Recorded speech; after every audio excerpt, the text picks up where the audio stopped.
Right, so welcome back to our commentary series, where we're kind of diving into the work of Ajmal from theborderovermind.com.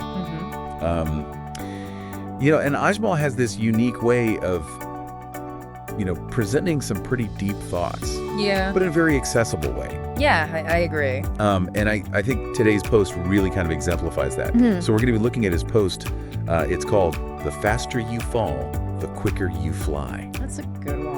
Which I thought was very intriguing. Yeah. And basically what he's saying is that in order to be successful, speed and failure are two of the most critical elements. That's interesting because, we're always told to plan meticulously and avoid mistakes at all costs. Right. And this is kind of the opposite of that. Yeah, it's kind of like that whole, ready, aim, fire thing. He's saying, just go, ready, fire, aim, Yeah, just start, do it, and figure it out as you go. Yeah, and he uses this really clever analogy of the tortoise and the hare. Right. We all know the story. Yeah, slow and steady wins the race.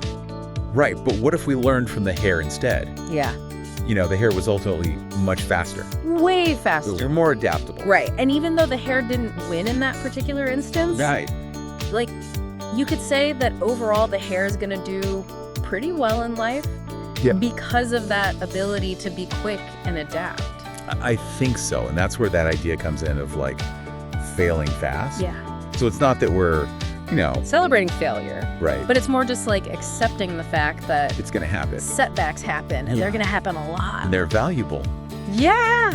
If you learn from them. Yeah, absolutely. So, this begs the question, is it always better to be the hare? Right. Are there certain instances where maybe slow and steady is the way to go? That's a great question. I don't know if there's a right answer to that. Right. I think it's more about what works for the particular situation that you're in. Right.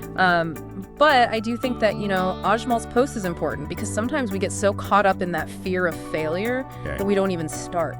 Right. So I think it's more about just pushing past that fear and getting started. Yeah. And then you can figure it out as you go. Yeah, and that's definitely something that I've been guilty of. Yeah. Of overthinking things and over-planning. Yeah. Kind of stuck in that analysis paralysis. For sure. So, one of the things I noticed was below the post, there was a section for related themes. Yeah. And some of the tags included experiences, mindset, philosophy, thoughts. Those are really at the core of Ajmal's work, I think. Right. So he's not just giving us, these quick little tips. Not a listicle. Right. But it's more about getting us to think about how we approach. Yeah, just live life in a more thoughtful, intentional way. Yeah, I think that's a good point. Yeah.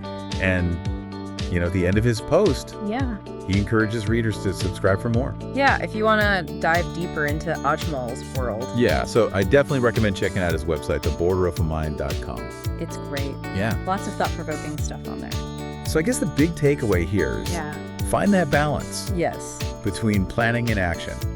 Yeah, don't be afraid to fail. Yeah, you're going to fail. You're going to fail a lot. You have to. Especially if you're trying to do anything worthwhile. Yeah, and just learn from it. Yeah, and I think it's so important to view it as a journey, because the path to success is never a straight line. It's funny because people always talk about failure like it's this horrible thing. Yeah, it has such a negative connotation. But it's it's necessary. It's how we learn.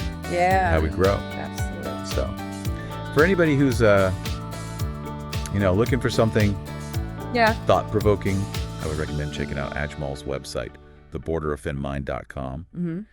And stay tuned for future episodes in our commentary series. Looking forward to it. As we delve deeper into his work. Okay, see you next time.